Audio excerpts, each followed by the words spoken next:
Hi peaches, it's Shaaba. Welcome back to my channel and thank you for clicking on another video. We are doing our weekly installment of Fishing for Assholes. That's right, it's that series where we take a look at people's problems and try to provide solutions because 1, it's a bit of fun, 2, it helps us expand our own mindsets, and 3, hopefully it helps some other people too. But before we dive right in, yes, into those assholes, let's say a big thank you to today's video sponsor, Pride Counselling. As you know, I talk a lot on this channel about being bi, about being brown, and now about going through these brain fart and learning moments through Am I the Assholes? And if you feel like you have something that you want to talk about to someone objective and impartial, then Pride Counselling might be a great resource for you. Pride Counselling provides online therapy specifically for LGBTQTs. I have used them a lot, and one thing that I came to, a phrase that I developed I was very proud of during therapy, was that there are 3 sides to every story. Yours, theirs, and the truth. It's something that I say a lot in these Am I the Asshole videos. Now, all of the therapists on Pride Counselling are LGBT friendly. You just pop online, you answer a few questions about yourself, and you're matched with the right therapist, and if you don't like them for whatever reason, you can change. Just like that and free of charge. And you can talk to your therapist however and whenever you feel comfortable. Text, chat, phone, video, it is entirely up to you. And if you're thinking,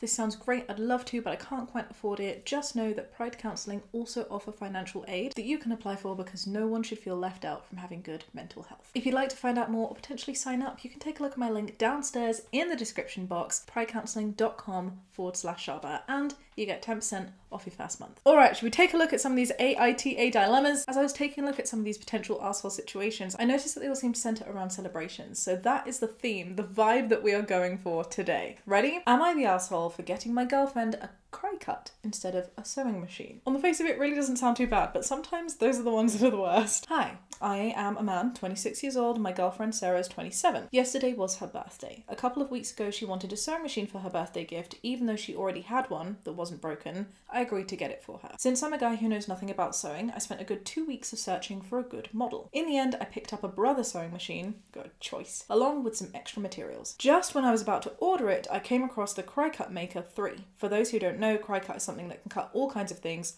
fabric, wood, paper, leather. It can even engrave metal. Note the exclamation point. I was very excited about this, clearly. I feel the joy and the want to just please Sarah coming from OP here. Since Sarah's very into crafting, I immediately thought that she would love it. In my opinion, it was way better than the sewing machine, since she already had one. Sure, the Cry Cut was double the price of the sewing machine, nearly $1,000, but I had some money saved. I'm sorry, I know about Cry Cuts, and I don't know of a Cry Cut that is that expensive. Maybe there are models out there that really are. After some research, I bought the Cry Cut with a heat press and other tools. Maybe all the accessories added up to that much. I thought it would be an amazing birthday gift, and I was about to tell Sarah that I didn't get the sewing machine, but knowing her, she'd beg me to tell her what her new gift was. I wanted it to be a surprise, so I decided to keep it a secret. Fast forward to her birthday. Sarah was super excited. I gave her the present, saying that I didn't get the sewing machine, but I got something even cooler. As I said those words, I could sense her disappointment, but she was trying to hide it. I suddenly felt really bad, but I hoped that she would like the Cry Cut. When she unwrapped it, she looked even more disappointed and said, "Thanks. I don't know why you couldn't get the sewing machine though. It's not hard to get one." I was kind of put off by her unappreciation, but I apologized anyway. Sarah said, "When you tell me what you want for your birthday, I get it for you. I didn't get you books when you said you wanted a kettle." This is just unfortunate. I tried to explain what a Cry Cut could do, but she didn't really listen. Maybe, babe, that's because she wanted a sewing machine. Just because somebody likes sewing doesn't mean they like all things crafty, or that they want something for other things that are crafty. As much as a Cry Cut can do, it cannot sew. She pulled out her phone and googled the price, and when she found out that I spent $1,000 plus on the present, she freaked out. She said that I could have gotten her 4 sewing machines for that price, or I could have simply taken her on holiday. This hurt me because I did put a lot of effort into my gift. It's embarrassing, but I was suddenly on the verge of tears. Hey! You stop right there, sir. Of everything that has been discussed today, I appreciate your vulnerability, I appreciate you sharing. Do not feel bad about being on the verge of tears. It's okay to cry. I know it's not considered the most manly thing to do. Any guy who may happen to stumble across this video, it's okay to cry. It's not embarrassing to be on the verge of tears. If something has upset you, be manly and cry about it. I don't cry much, but I felt emotional at that moment. Just shows how much OP cares for Sarah, which is sweet. When Sarah saw that, she said, "Why are you crying? I appreciate your present, but it's just you totally disregarded what I wanted." She gave me some space, but we had birthday dinner together. It was awkward, but we pulled through. Fast forward to today, Sarah still hasn't touched the Cry Cut. It's almost like she's trying to make a point that I really wasted my money on something she wouldn't use. Maybe it's because she didn't want a cry cut, doesn't want a cry cut, therefore has no need to use a cry cut, therefore has no need to touch the cry cut. I do feel like a bit of an arsehole because I ignored what she wanted, but at the same time I had good intentions. Am I the arsehole? Oh yes, my love, yes you are the arsehole. I'm sorry. There you go, a reluctant badge given to you. I can say that straight away. Do you know what's really sad? This isn't a situation where you're an intentional arsehole, and this whole idea of being like, I'm not the arsehole because I had good intentions. The amount of times I've heard that, even from people who are the closest to me, who have hurt me the most and who are no longer in my life. And I'll say to you what I said to them, perhaps with a less extreme example. If I wanted to cook you something because I was being nice, right? I had good intentions and I wanted to make you happy. I made you some food that I totally mistakenly did wrong, and you got really bad food poisoning from that, to the point where you threw up all over the place, missed a really important event, and was poorly for a good couple of days. Should I not say sorry? Is that not my fault? I had good intentions, sure, but I still caused something that was negative. Even though I didn't have the mens rea, I still did something bad. Sometimes it doesn't matter if you have good intentions. If a bad thing still happens, you need to own up and you need to take responsibility. I know this is really big. This is sounding like a very big and heavy principle for the fact that you just got your partner, who you clearly love and wanted to do a good thing for, the wrong gift. But the principle remains. She wanted a sewing machine. You didn't get a sewing machine. She's entitled to be disappointed. You're entitled to be disappointed because you did something nice, but she's entitled to be disappointed because you didn't listen to her. You could buy me a fancy Rolex watch, but if you did, I wouldn't necessarily be happy because I don't want a Rolex watch. And just because you value something as being more important to you doesn't mean that somebody else will value something as being more important for them. I think the kettle and the book thing was a really good analogy that you used. And you know what? The fact that you got emotional over it just shows how much you care, right? And how much you wanted to please her. So it's not a bad thing. It's a learning moment. Should we see what other people have to say? You are the asshole. When you give someone a present, it should be about what they want, not what you think they should want. Please learn this. That's a good message for everybody. And it's something that I know I honestly still forget sometimes. Good reminder, thank you. You are the asshole. She told you what she wanted, but you decided that you knew better. Then when she pointed out that she told you what she wanted, you got hurt about it and became the victim. Gross. The words used there were very, very brutal, but the principle is accurate. I don't think it's gross. I think it's very normal to want to please someone and to be influenced by your own opinion, right? But it's totally not her fault that she didn't like something that she didn't ask for. And you know what? This is actually really cute. OP has come back with an update and says, hey, after reading your comments, I realized I was indeed an asshole. But believe me when I say I wasn't trying to guilt trip her by crying, and I didn't get the cry cut so that she could make me things. I will admit that I thought the cry cut was cooler and bought it partly because of that. I was wrong because ultimately it's her gift, not mine. Yay, learning! Thank you for the responses. Since I already knew what models and materials to get, I've just placed an order for the brother sewing machine. It can only be delivered in a week's time, so I'm going to get some of her favourite food today to try and make up for it. You got a good one there, Sarah. Oh, we love a good reflective OP. This is exactly what I love to see. I really love the fact that there are communities like this forum and hopefully like this video where we can share these messages and get people just learning and understanding, putting the shoe on the other foot, right? That is the saying. Am I the asshole for showing up to a birthday meal in a sweatshirt and tracksuit bottoms and making a scene? Well, not gonna lie, it sounds like an assholey thing to begin with, but let's see. It was my sister-in-law's birthday recently. She turned 16, got a huge party, but my husband wanted to celebrate as a family. So your husband's sister, right? Backstory. I recently gave birth to my son, Quinn. He's 4 months old. I love the name Quinn. It's really cute. I'm also 3 months pregnant. 4 months old and 3 months pregnant. What? We tried for Quinn since I was 21, my husband was 25, so it took us 3 years with no luck and tons of doctor's appointments. We thought we'd have to use a surrogate or adoption when suddenly I was pregnant. Congratulations. I'd been told I was unlikely to get pregnant, so I imagine my surprise getting pregnant so soon after giving birth. That's like very soon.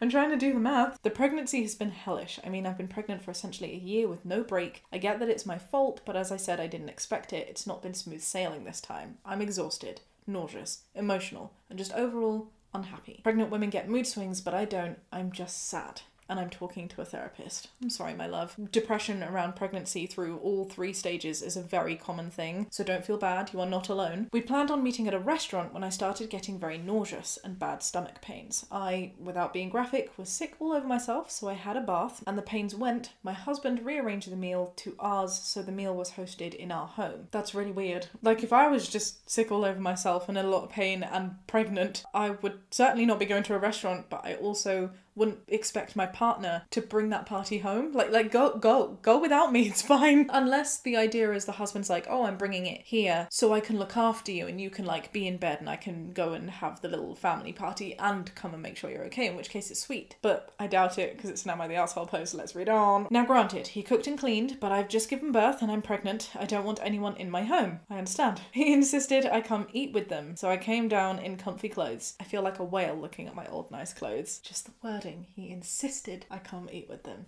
And then you felt the need to do that. That sucks. Mother-in-law made a remark that it would have been nicer for me to dress up. Sorry? That I knew sister-in-law was inviting some friends, I'd been told it was family, and that I looked sick. It's because you are, babe, and a dinner party is the last place that you need to be, let alone a dinner party with a dicky mother-in-law who's just rubbing that right in your face. I said, maybe raised my voice, you try being pregnant for a year, I'm exhausted and I'm in pain. You know what? Kudos to you. Well done for standing up to mother-in-law. I would have said far worse. To be honest, you're a kinder person than me. She went silent. The meal was crazy awkward, and then my husband told me I have nice pregnancy clothes, that I could have asked for a plate to be brought upstairs. Sorry, the same husband that insisted you come down to eat and that moved it here when he could have gone out or rearranged it if it was so important for you to go. And he's upset with me, saying I didn't need to make a scene and could have just explained to the mother-in-law that I felt unwell but didn't want to be absent. He says he changed it to us so I didn't have to be overly dressed but could still look nice. No, that's not true. He changed it to your place because he wanted to continue doing a party and he wanted to force you to be involved. That wasn't anything for you. And that is very manipulative excuses that I don't appreciate. Am I the asshole? No. No. No, no, no, no, no. Not the asshole. Actually sounds like you're in a situation where you're not understanding that your husband is a massive asshole. And that's not okay to be treated that way when you are so sick and vulnerable. I hope that lots of people in the forum, let's see, have told you this and that you are able to read this and be like, yeah, you know what? I wasn't treated right. Babe, you shouldn't have had to even go downstairs. You shouldn't have had to have anyone else in your house. You should have been able to be butt-ass naked on your bed, smearing nacho cheese sauce down your chin if that is what you wanted to do, because you are unwell. Actually, don't have nacho cheese sauce. That's a really terrible thing to eat if you're unwell, but you know what I mean. Not the arsehole. Nobody's gonna tell me what I can wear in my own house regardless of the context. I wasn't naked. You're welcome. I love how he pressures her to go eat with them and then gets upset because she didn't insist on just having a plate brought to her. Plus, the girl is 16. She wouldn't have cared if her sister-in-law was at the meal, as she'd just been interested in her parents and friends. Why even take the meal to OP's house when it could have been at a restaurant? I do get what you're saying. It could be that sister-in-law is really close to OP and that's why the husband decided to bring it back. But the point is, if you wanted OP to be present, you'd arrange it for a day where she hasn't vomited all over herself. It's as simple as that. Birthday, no birthday, whoever else is there, it doesn't matter. If you are not well, you should not be forced to attend any kind of social event. Your home is your safe space. No one should be able to burst that bubble and you should not be told where you need to be in that bubble. Not the arsehole, they all sound like arseholes. They should have let you stay in bed.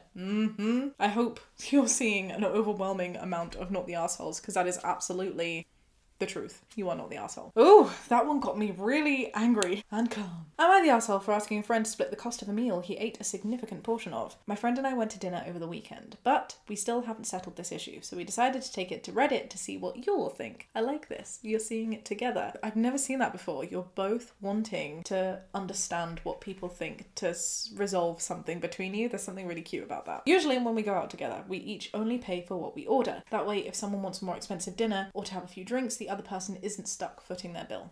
Fair. Oftentimes when I go out to eat, I'll save about half my meal so I can have an easy lunch or dinner the following day. This past weekend, we went to a new restaurant that we're excited to try. So when my friend asked if he could try some of my meal, I willingly obliged. He then proceeded to eat the majority of what was left on my plate, which was almost half of my entire meal. You could have just been like, stop it. When the check came, I asked him to contribute some money to my meal since he had eaten such a large portion of it and made it so there was no longer enough for me to make a meal out of it. He claimed that since we'd always agreed to pay for what we ordered, he shouldn't have to pay extra because he wasn't the one that ordered the meal and I'd willingly let him try it.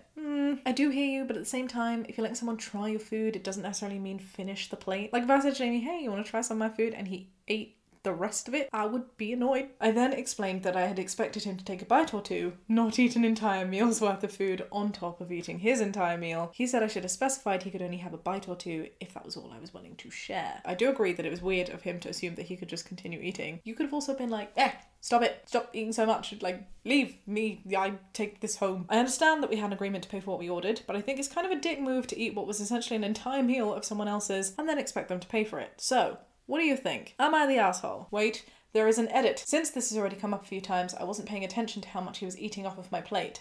At this point, he'd already finished his entire meal, so I didn't expect him to have enough room to eat another half of a meal. On the flip side, he knows that I often split my meals to take home the extra for the next day, and even admits as much during the conversation about the bill. I also ended up paying for everything I ordered. It should also be noted that he admitted to knowing that I intended on bringing leftovers home for later, and that's why he didn't polish it off completely. I'd already asked for a to-go box for the food by the time he asked to try it, and we were simply waiting on the box and the bill. Okay. I do think that edit changes everything, and I therefore think not the asshole. There you go. That is my verdict. I think especially if someone says he knew that you were going to take some food back, you had ordered a box to take it back, and then he goes and eats most of it, and then says, I know, but you should have told me not to, but you should spell. No.